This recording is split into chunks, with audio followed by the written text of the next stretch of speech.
record button and welcome you all here today for our chat with the YA Council.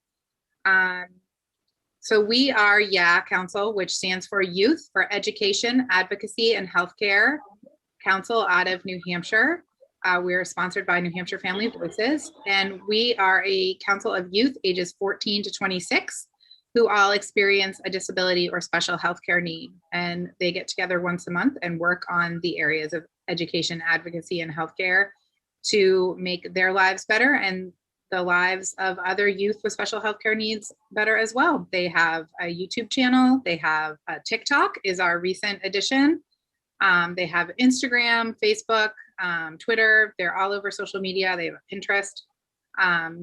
And they also do create materials and booklets and pamphlets and all kinds of things to help make other youth have a better life when they're living with a special healthcare need.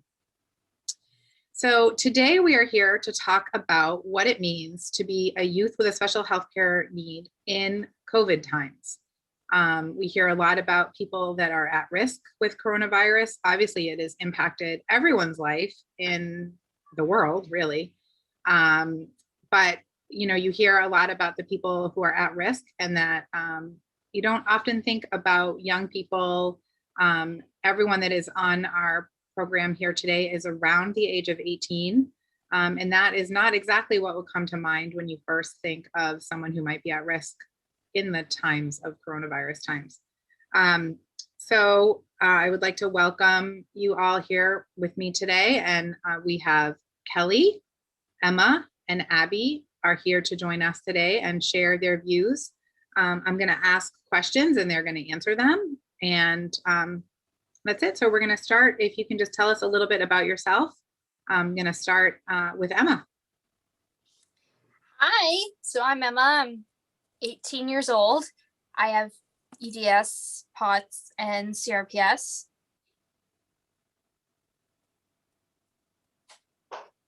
And then Kelly. Hi, I'm Kelly. I'm 19. I have a heart condition known as tetralogy of flow. And during one of my surgeries, the doctor ticked one of my lungs. So now I only have one working lung. And Abby. Hi, I'm Abby Bohan. I have multiple complex healthcare needs. The biggest right now is chronic fatigue. And I'm a violinist and I'm in high school. Awesome. Well, thank you for joining us today. So I will ask the questions and let you answer them one at a time before we move on to the next question. So our first question today is kind of a loaded question. How do you feel about the coronavirus? And I will start again with Emma. Sorry. So I feel like it's a bit of a complicated answer. So the coronavirus in and of itself is very scary, but I feel like it's a virus. We've dealt with viruses before. This is highly contagious. It's deadly, but I feel like the thing that's coronavirus is what it's done to the world is what's more complex, especially for just the way that society's changed with it. I feel like coronavirus is very stressful, but it's put some things in perspective for people. I feel for the rest of societies to a certain extent, not that it's not a really, really bad thing, but it's also shed a lot of light on human relationships and what is safe and what is not, and really what you should be doing and what you shouldn't be doing. Thank you, Emma. I love that you sort of brought a little bit of positivity there. I think as we've all dealt with coronavirus over the last, it's been almost a year now, it's so easy to focus on the negative things, how everyone's lives have been turned upside down and how we're kind of living in a lot of fear. But you're right, there have been some positive things. Human relationships is a huge one. Like, I've gotten to spend so much time. I mean, I've always been pretty lucky. I get to spend a lot of time with my family, but, my husband's been working from home. So he's been able to, we have a 1-year-old, and he's been able to see him really, so much more than he saw any of our other children as a baby. So they're hard to find, but you're right, there are some positives to all of this. Kelly, how about you? How do you feel about coronavirus? Two things to touch on. I recently got the first dose of vaccine. So for when the coronavirus started, I definitely was very scared, very nervous, very anxious about it coming to my house, affecting my family, my friends. But then after the shot, I noticed that I've definitely become more comfortable in public. I still take all the precautions, hand sanitizer, masks, wash hands when I get home. But I've definitely noticed that I'm a lot more comfortable and a lot less stressed. And also kicking off on what Emma said, there are definitely some things that have been positive in this Corona time that I have to thank COVID for almost. I've met some people online that I've been talking to, and they've become some of my friends. I've taken up reading, which if COVID hasn't hit, it's something I probably never would have done. So I almost have to thank it for that. Obviously, it's a terrible thing, but there are definitely some positive things. That's great. I'm so impressed that people are coming up with positives. That's such an awesome way to look at it. And what about you, Abby? How do you feel about coronavirus? It is very challenging because I haven't been able to do, well, pretty much anything that I did. I had to do remote schooling, and I haven't been able to horseback ride, and all of the things I used to do just came to a halt last spring, which was, and I have been studying a lot more than I would if I was in regular school. But for my violin, in the first half of the pandemic, that's how I got through it. I just practiced and practiced. I even composed a piece.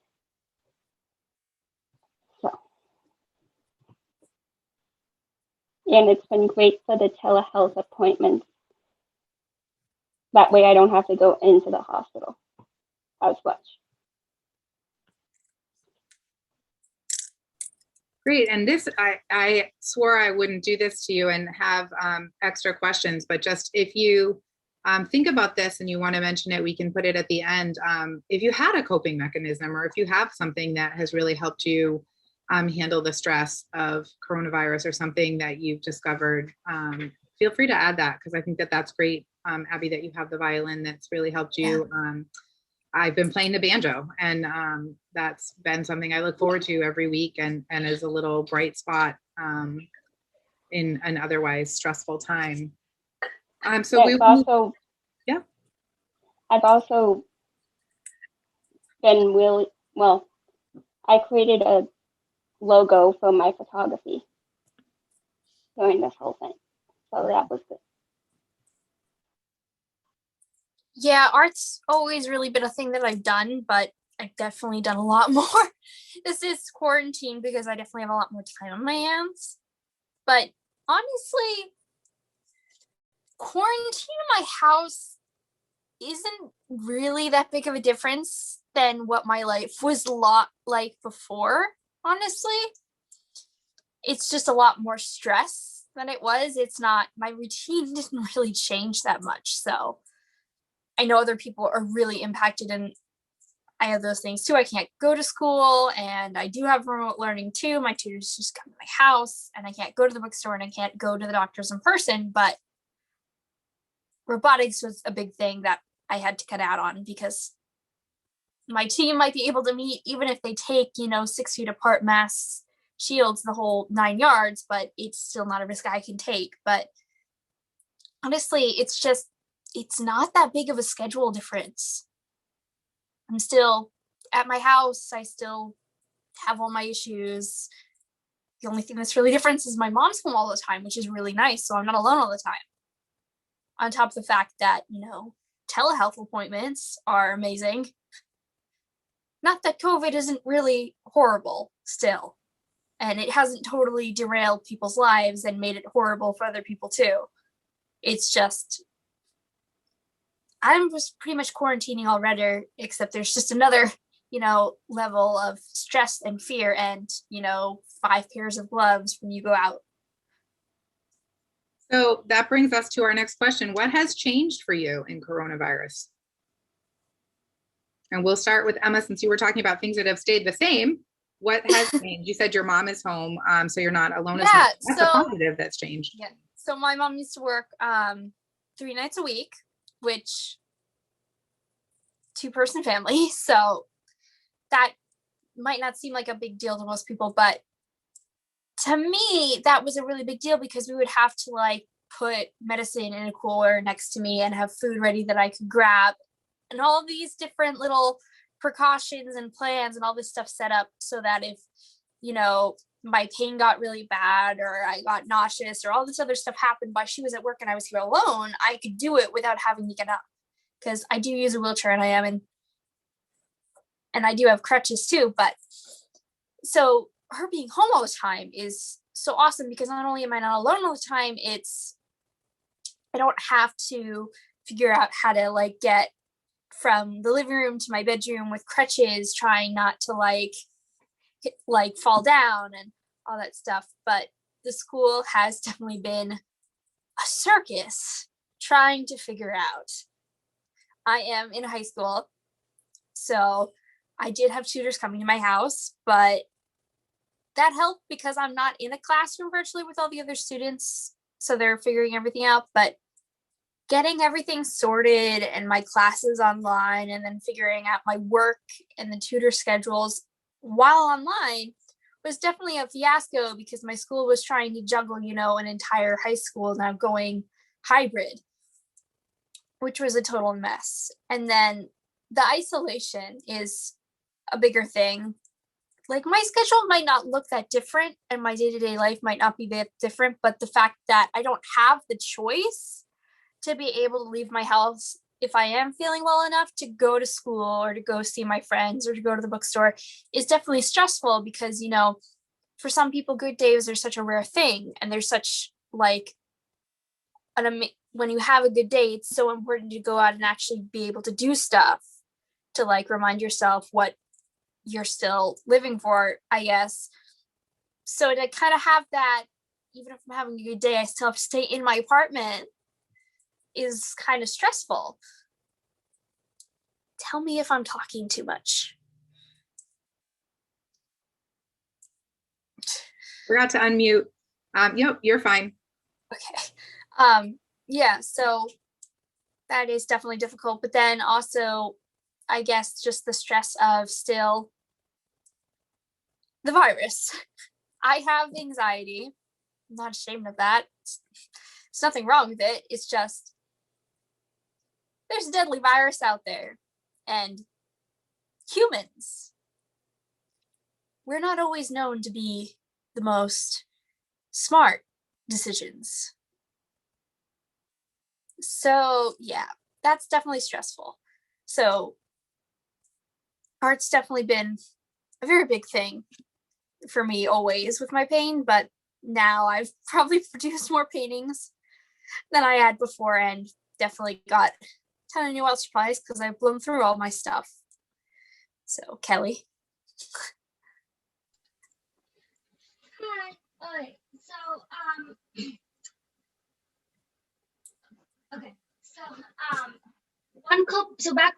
backing up with coping mechanisms. So I've found that reading, what I discovered during COVID times, is what I've found to help me if I'm having a rough day, upset that I can't go to school or see my friends. I'll just pick up a book, and it has really helped me kind of transfer out of COVID times and transfer. I like fantasy books, so it helps me transfer into a different world, and kind of just escape COVID for a while. So for me, I'm in college. I'm in my second semester right now. And that's online right now. And it's been really tough because I am an in-person learner. I don't do good with online classes. I do have 2 Zoom synchronous classes, and those ones are going okay, but it's hard because on Zoom, it can be difficult to ask questions when, you might be interrupting other people who have questions. The teacher could begin to talk, and I feel like when you're on Zoom, you don't have those physical cues that you can look for. As when you are in a classroom itself, it can be very difficult for me to figure out when to jump in and stuff. But another thing I have found is that, so I've been staying in the house a lot more, especially because of winter. I can't go outside and take walks around my house and everything like I used to during fall. I do have a longer walk to my mailbox, so sometimes I'll take my dog and walk him to the mailbox with me. But it can be difficult in the winter because of all the ice and stuff, and I don't want to slip and fall. And recently, since I got my shot, I went into Walmart, and I've been to Barnes and Noble, and it was very strange being around all those people when you haven't been around people for a while.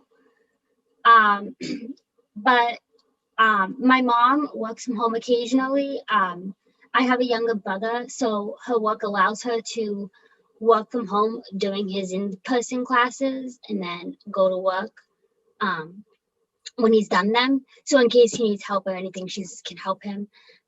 So that's been nice. She still works, but we're able to talk and stuff. My dad's still working in person. So he comes home and goes to work same as he would even without the COVID. But yeah. Oh, my sister is also home from college. She would be on campus, but due to COVID, she is home. So it's been nice to have her here too. Awesome. And Abby, what has changed in your life because of coronavirus? I know you had already mentioned a few things. A lot of your hobbies and things are definitely looking different for you now. For school, as a violinist, I'm not able to perform with my classmates. I haven't done a concert since February of last year, which is really sucks. But because the whole point of doing the orchestra class is to perform with everyone. And I can't do that. And I can't even, it's been hard because I have social difficulties, but I also love being around people, which I can't. So my friends did in the late summer start coming over once a month to do a social distance visit, which has been really good for me because I've gotten to see at least some people not through a screen. And it's just, yeah.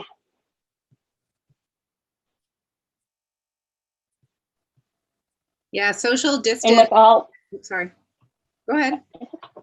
And with all my appointments, I have many support services and appointments that I need to help me function, organize, and be well, being emotionally stable. And they all had to be transitioned to Zoom at the beginning of the pandemic. No, so that was hard. But my commute time has definitely cut down because I don't have to go in between appointments. I can just click a link.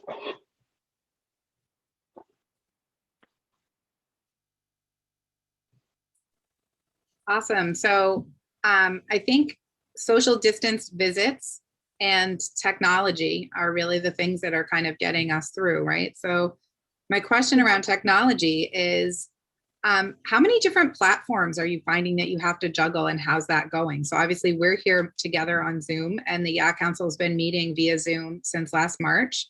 But I know there's also Google Meets or Google Meetup or something like that. And then there's Blackboard and different things. So how many of you have to juggle a bunch of different things in order to have school and social and different things like that? Emma, I'll start with you again. Yeah, so definitely we meet over Zoom now instead of in person, but also I do like, I think 5 classes on Google Meets and Zoom. So I got to log in with one teacher and then go into another meeting like right after the other. I also had to switch my counselor to Zoom too, which was tricky because that always has problems too. But I feel like we're all juggling all the Zoom meetings, and then the static happens and it, because the system gets overloaded and everything's just, I'm sorry. My brain's like, you're good, you're fine. I didn't realize like that would happen, that the systems would get overloaded and there would be issues with classes. That is yeah, new that was for me. finding out that the system can crash was definitely new. Like I knew my school district sometimes had some like connection issues, but definitely like when you have tons of different people all on one network in one school trying to use the same like technically platform, it tends to get a little glitchy, which has problems. And then some of my tutors, like their Wi-Fi dies places, like at their houses. So then it's like class is over for that day, which I feel, is difficult because it's like if you have a special healthcare need and you work so hard to like be able to get to school and actually do the school work, and then when you're like, you're all ready to go, and then the internet decides to die. And Yeah, that adds a whole new challenge to it. Yeah, and then the whole nightmare of digital algebra, the new hell of math. Yeah, that doesn't sound good.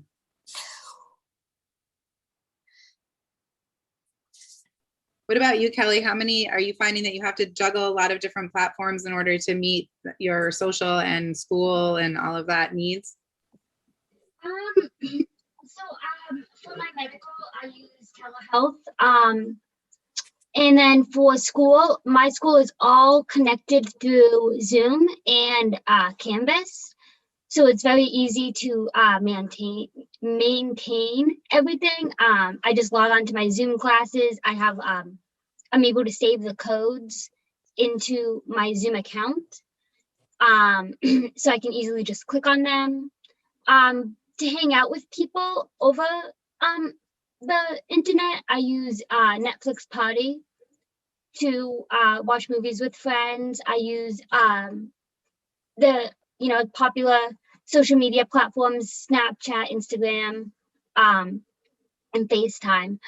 And then kind of going back to what Emma said about internet crashing, there have been times where in my Zoom class, my computer will freeze and I'm like, oh no, I need this information. I cannot miss this class. And luckily it won't, but there have also been times where, I'll go to log on to a class and my computer is not connected and I have to like reconnect. And then I haven't thankfully had a problem with it going out completely. There was a time I did lose power though, and I had an assignment due. And luckily I had data on my phone to submit it, and I emailed the teacher and she understood completely. So it was okay.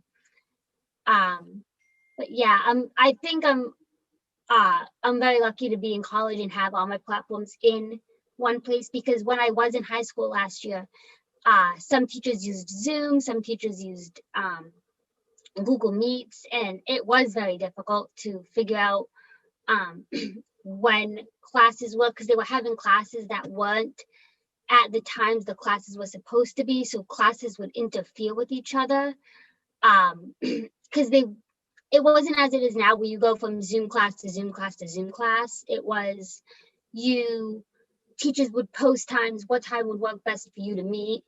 And if you had two classes and the poll said 12 o'clock for both of them, the teacher would do 12 and you had to decide which class you had to go to. So it was very difficult. That sounds ridiculous. That But is- that you're in a better place now with school. It was wow. definitely, college is definitely better over Zoom for me personally, I think. Has anyone else found that like just school over Zoom is almost easier for the most part? Kind of. Kind of. I've found that I've never been in a real college course because my 2 semesters have been over on Zoom. So it's what I know. But they seem a lot more basic, I want to say, than what I was expecting. They'll go over a PowerPoint, post the PowerPoint in Canvas so you have access to it, and then and a few of them will like go into the breakout rooms and answer questions. But I mean, I feel like it is a lot more easier than what I was expecting. There is a bigger workload, I think, for homework matters, but the classes themselves are a lot easier than what I was expecting. Yeah, college is definitely different. It's just the whole physical hassle of being in a school building in a wheelchair, getting from one place to another through 100 teenagers that don't look up from their phones. Like, that's definitely better than getting to do Zoom classes in your pajamas. Yeah, I've heard a lot of, it seems to be very individual. Like, I don't know Yeah. a lot of people that feel sort of middle of the road about it. I feel like people are either loving it or finding it harder, or it's subject to subject. Like some of the subjects are fantastic via Zoom, and then some are harder. Yeah. Math. What about Algebra you? is not meant to do in your head. How are you handling all of the different platforms, Abby?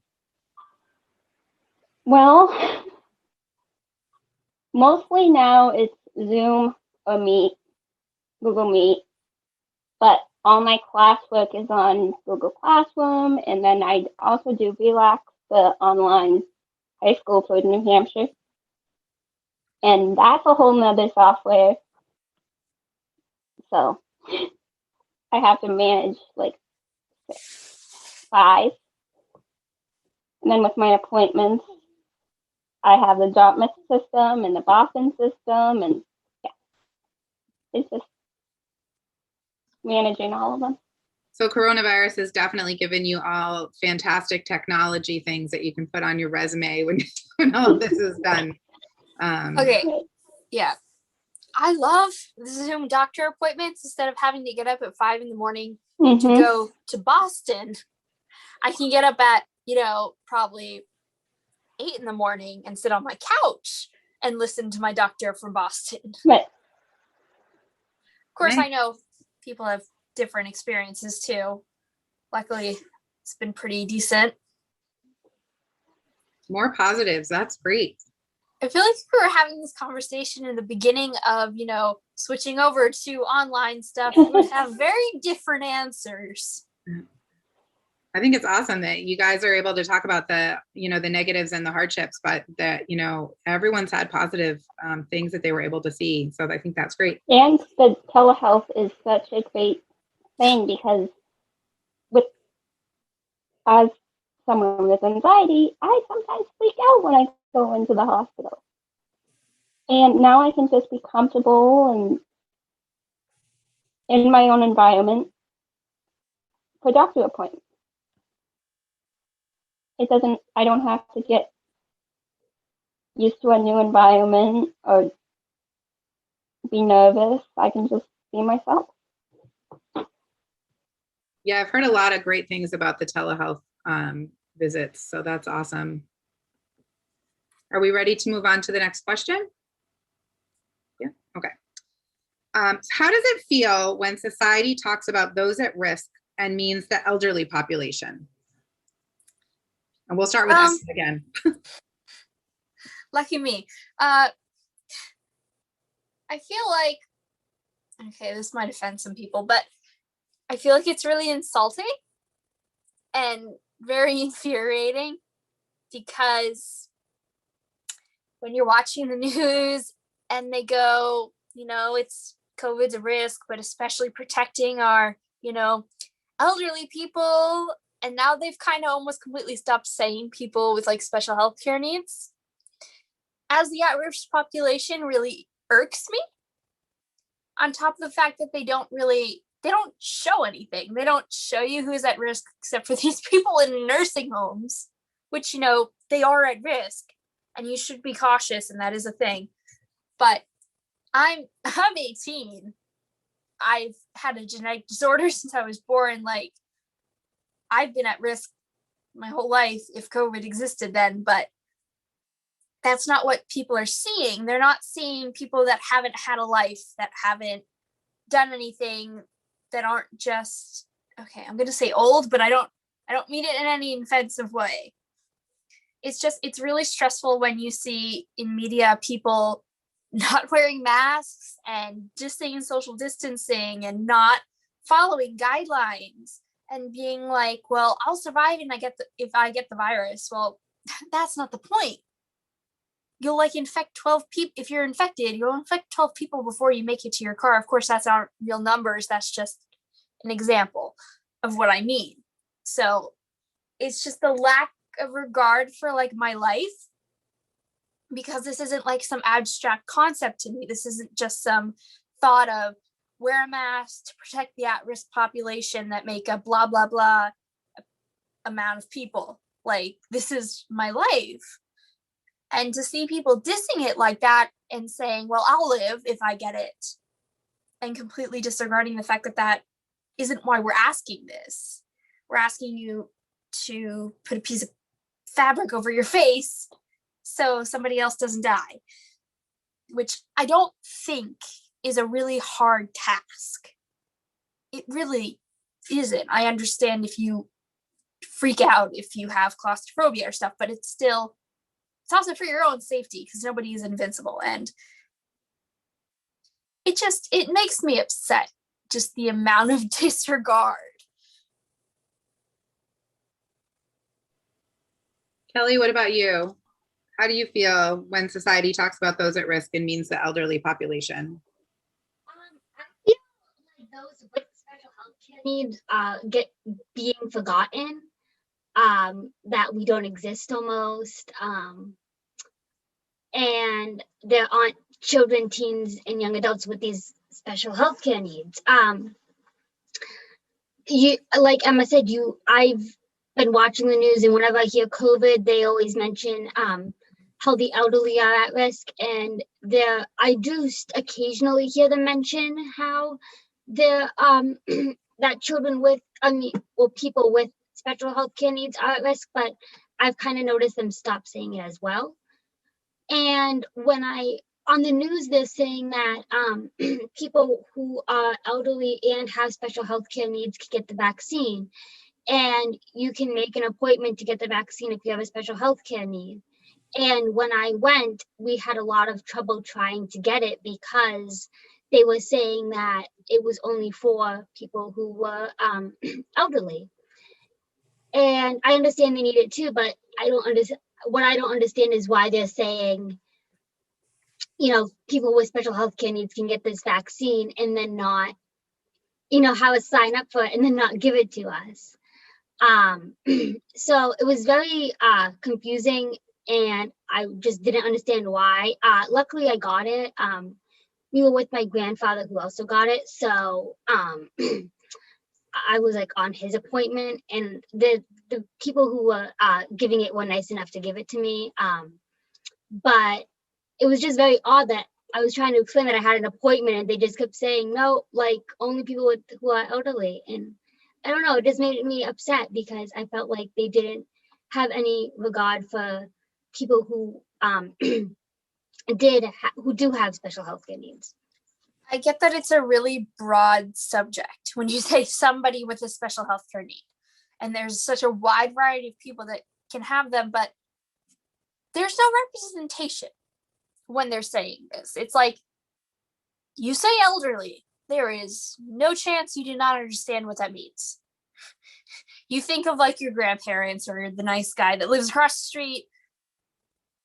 Like, you know who an elderly person is. Somebody with a special healthcare need, like, I feel for the general population, like the idea in their picture in their brain when they think of that is like such different than what it actually is. And I feel like everybody's just kind of like skimming over the fact, because you can be young and you can be seriously ill and you can be vulnerable for it, and you don't have to look it.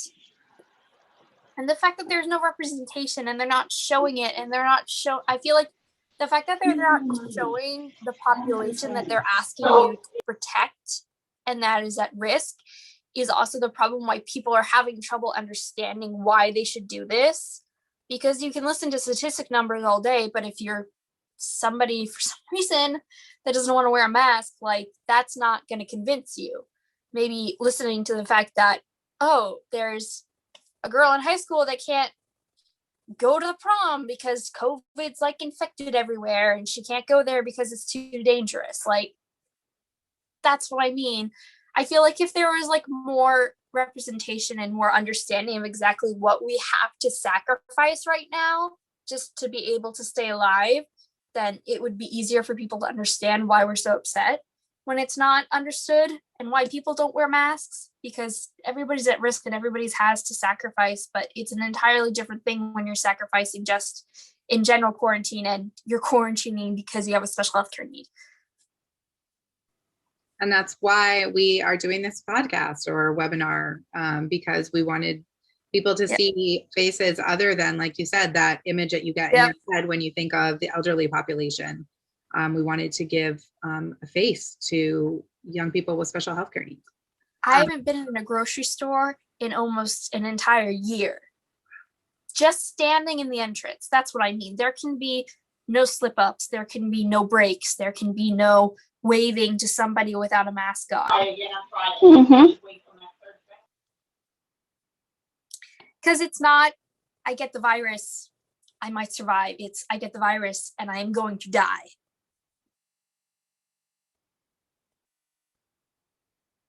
And Abby, how do you feel about when society talks about those at risk and they mean the elderly population? Very annoyed.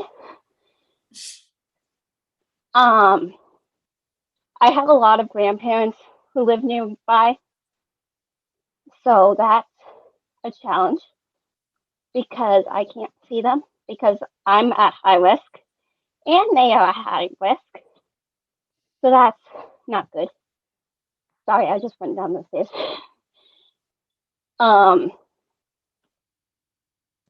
And I don't look like I have medical complexity. So people, when they look at me, don't think I have anything wrong, which is really annoying. And it just very, like, people don't realize why I don't go into school. They're like, why can't you come in? And I'm like, do you want me to go into the hospital? Because I don't. And it's just, my mom also is at high risk because of her asthma. It's extremely bad. So if she got COVID, me and my dad don't know a whole lot, like when it comes to my medical stuff. So we would be in trouble. And I think, COVID has really highlighted those that have what, we call invisible disabilities, because that's a whole other side of it. We're talking about being youth, but also, like you said, people don't know by looking at you. And so they don't understand, right. What you're saying. So that brings a whole other layer to it. All my medical conditions are invisible illnesses. So I've dealt with this since I was a baby and since I developed other ones when I was 11. It's like, this isn't new territory to me. But the fact is that I'm in a wheelchair, but I can get up and walk any moment that I wanted to. It just causes me problems. So that causes a lot of people issues with that. And I've had issues with people for it. But it's a whole other level with COVID. Because it's not just people questioning my medical condition or whether I'm really sick or if I'm overreacting or if I'm being a girl. It's that it's my safety and my life that we're messing with here. And when people are questioning why can't I go out, and you're being ridiculous that you won't let me in your apartment, or I have to say no to seeing my sister because she flew in from somewhere, which she should not be doing, but she can do that because she isn't high risk. And, not thinking that even if she does wear masks and she is safe, but still she shouldn't be on a plane. So, but I refuse to hug her or let her in my apartment without, like a mask on and a face shield and all the windows open. And people get upset with that. And, doesn't change the fact that we cannot lax up on our rules. We can't lax up on our protocols to keep ourselves safe. It's not a choice, which I think people struggle with too. Like, especially because when I get really annoyed when I hear about people that don't wear masks and they use the excuse of, I have a medical condition. If you have a medical condition that literally debilitates you from wearing a mask, you don't leave your house. Anybody that has a medical condition that actually makes it so they can't wear a mask wouldn't be leaving their house. Which is really insulting when people use that excuse just because they don't want to be forced to wear a mask, because it's insulting because they're using what we're at risk for as an excuse to break the rules. Like it's a party trick. Earlier in the pandemic, my mom was at a grocery store and the person behind, somewhere, and the person behind her was not wearing a mask. And they were like, I'm not putting on a mask. I have asthma. And we were like, well, she has extremely high asthma. She was like, okay, like, put on a mask. So this leads us to our next question, actually, which is, how do you feel about some of the things that are starting to return to normal? And I feel like this is the perfect segue as we're talking about people kind of doing more visiting than I think we were at the beginning of the pandemic. And you go first, Abby. Well, I haven't seen people just between. We had to do Thanksgiving outside because we haven't let anyone inside. Me, my dad, and my mom, only ones for a year that have come into this house. I haven't been able to hug anyone. I haven't been able to get close to anyone, which I like the closeness. So it just has been a real struggle not being able to see my grandparents, not even, I guess seeing people getting on planes and traveling for fun and, not following guidelines and not wearing masks. I have to fly to Florida to get medical treatments because they don't do them in New Hampshire.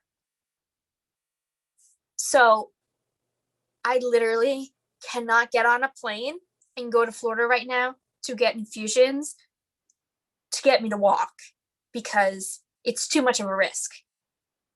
Because I don't have the vaccine yet, which I'm going to get my first dose next week, which is yay. But the fact that I can't travel for medical purposes, and there's people getting on planes and flying to the beach or to parties, is just astounding to me. Because if somebody can't get on a plane to get a medical treatment that's medically necessary, nobody else should be on a plane. Like, there's no reason for you to be on a plane. There's something you need to do that badly. You know, barring any, you know, emergency family events. Of course, I don't know people's story. Don't want to offend anyone. So, but, you know, also I feel like the fact that there's a vaccine coming out now and the fact that COVID's been around for so long now, well, not long, but long enough that people have gotten used to it. And now that they've gotten used to it and the fact that the vaccine's here, like, we're almost to the end of the tunnel, people are getting, I feel like, not scared, and they're starting to get more invincible feeling, almost, for lack of a better explanation. Like, they're not following the rules much. They're going out. Like, they went to the Super Bowl. Like, they seem to think that there's some sort of, like, magical, well, I haven't died yet, almost, type of feeling.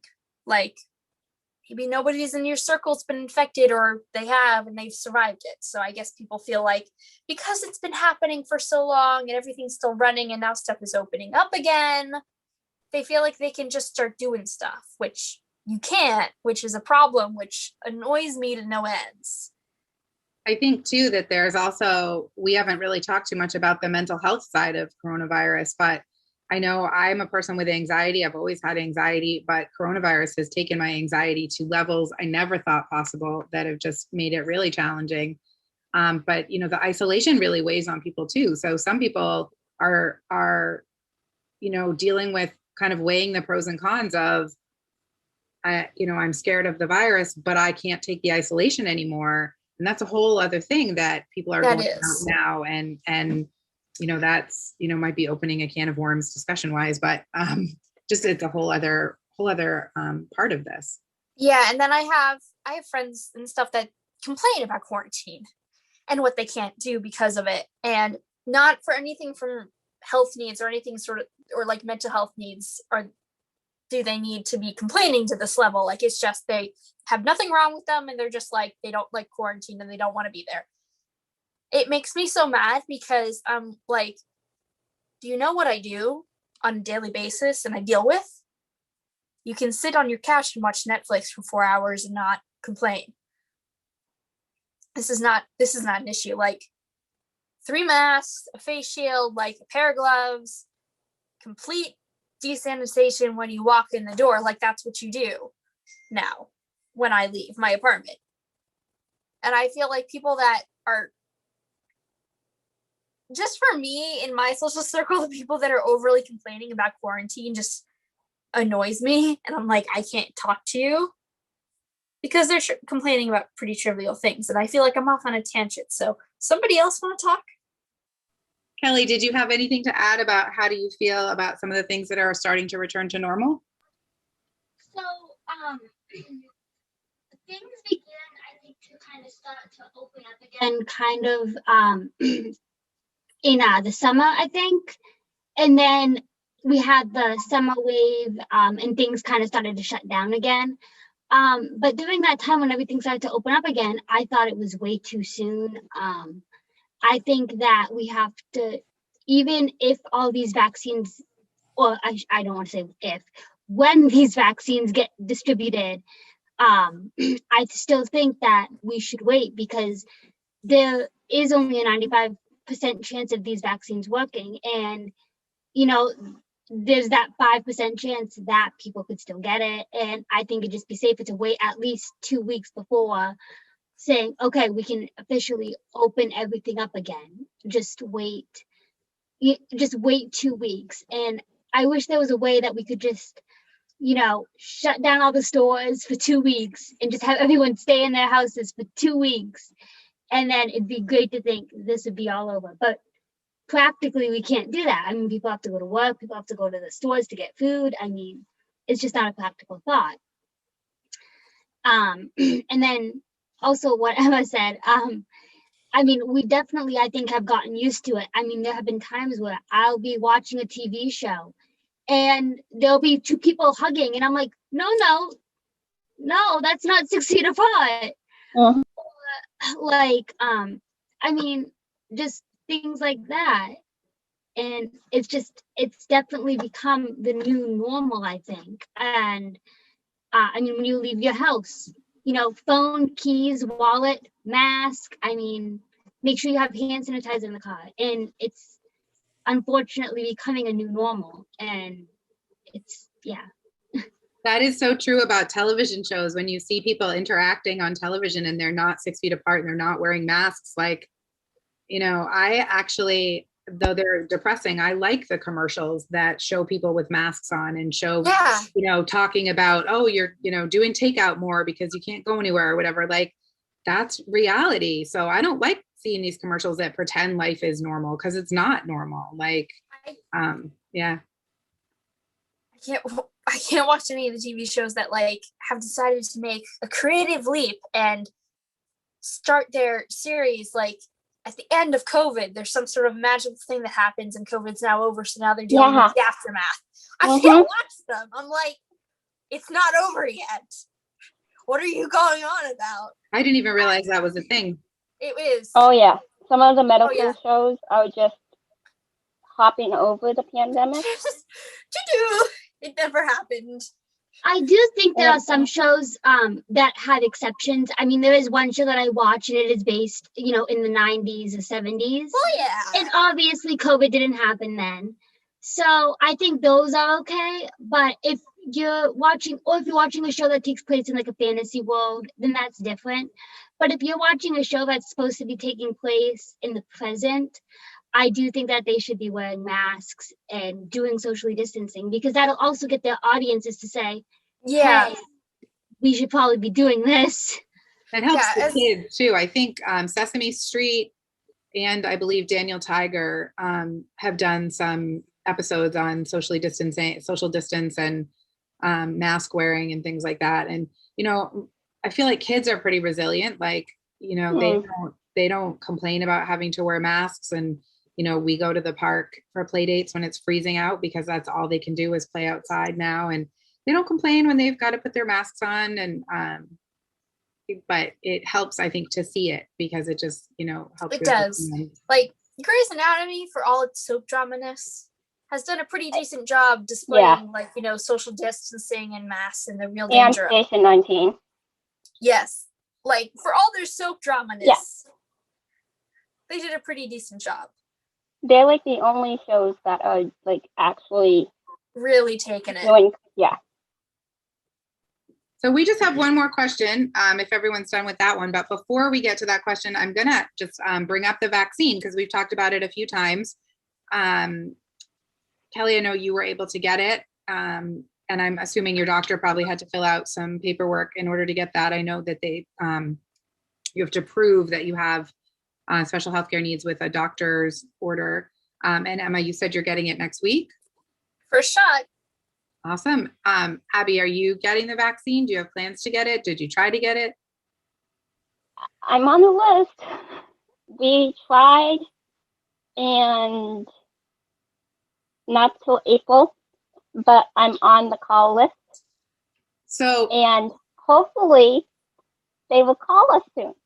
I totally believe that they will, because my mother, I got her an appointment April 6th, and she got the call last Monday, February 8th, and has already had her first shot. And they apparently didn't put it in the system, because I got a second call to give her first shot.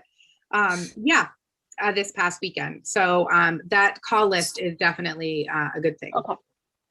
So actually, when she told me that last week, I was like, I got to get on that. Yeah. What happened with me was, when we were asking about vaccine, because I was on the list, but they weren't going to get to me till like May. Actually, they asked if we were willing to travel out of state. And we said, yeah. So I'm going up to North Conway to get my shot. Road trip. Awesome. Well, we just have one more question. And our last question here is, what are your hopes for life beyond coronavirus?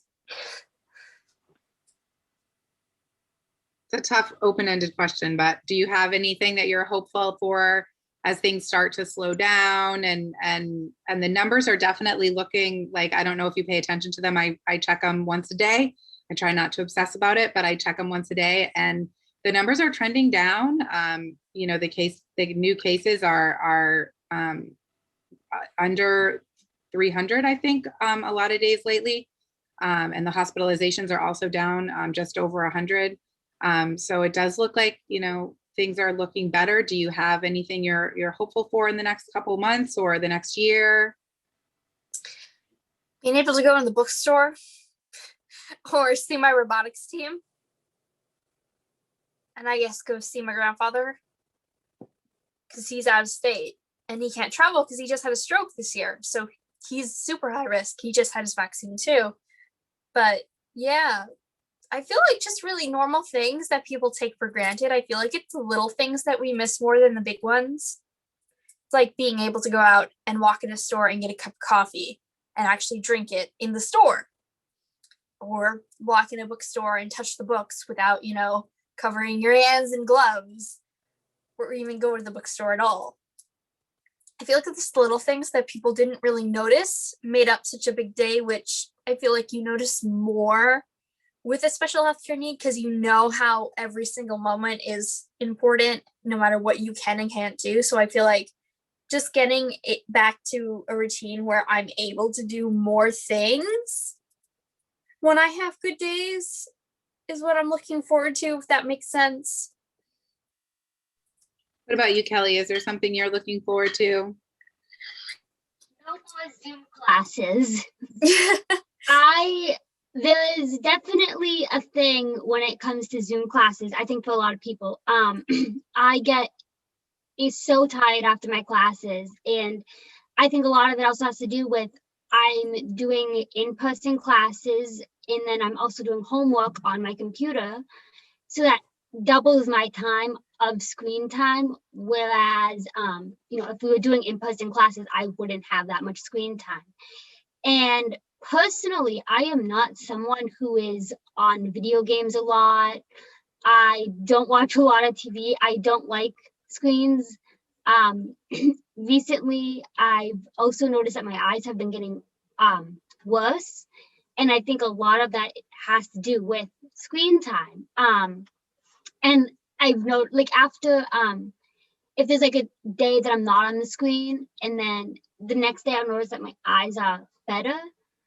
Like, it's like a weird thing.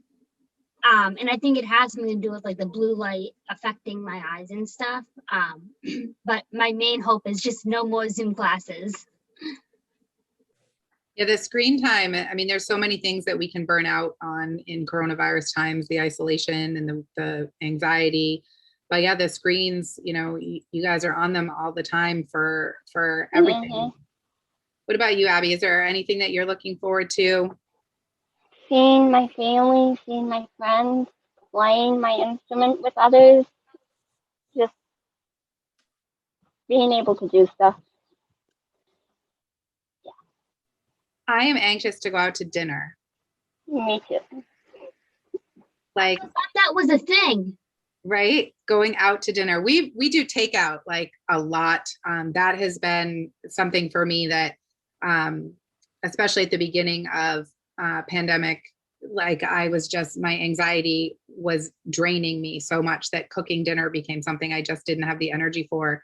And for the probably maybe March, April, and May, we just got takeout like all the time. And we've definitely slowed down. But we still do takeout like once or twice a week, which, you know, we didn't do before. But, you know, to go out to a restaurant and sit at a table with my family or my theater family and just relax and, you know, or to be able to go to a store and not be scared. You know, we do go to Target occasionally, masked up and sanitizer ready, and, you know, making sure you're 6 feet apart from everybody. But it causes me so much anxiety. We went a few weeks ago and I had a panic attack, like really, literally right in the store. I realized I forgot something. It was like, oh, we have to go, we have to move. And like, just, and that, as jarring as it is, it's normal. Like anxiety is just so high now that, so I'm looking forward to going out to dinner and going places without being scared, without being fearful. Yeah. This winter vacation, we normally go to Disney or Florida, and we can't do that. So and it's nice to get away from the winter weather normally. Yeah, that's not going to happen. But just to be able to go down there and travel and see people and Awesome. Well, thank you all so much for being with me today and sharing your thoughts on life in Corona times. Anyone have anything further that they want to add? If you don't, that's fine. All right. Well, thank you very much for joining us. I'm going to stop our recording. If you are interested in finding out more about YA Council, you can find us on the web at yaanh.org. You can find us on Facebook under YA Council. And as I said, we also have a TikTok, a YouTube, a Twitter, and a Pinterest, and an Instagram. So thank you for joining us.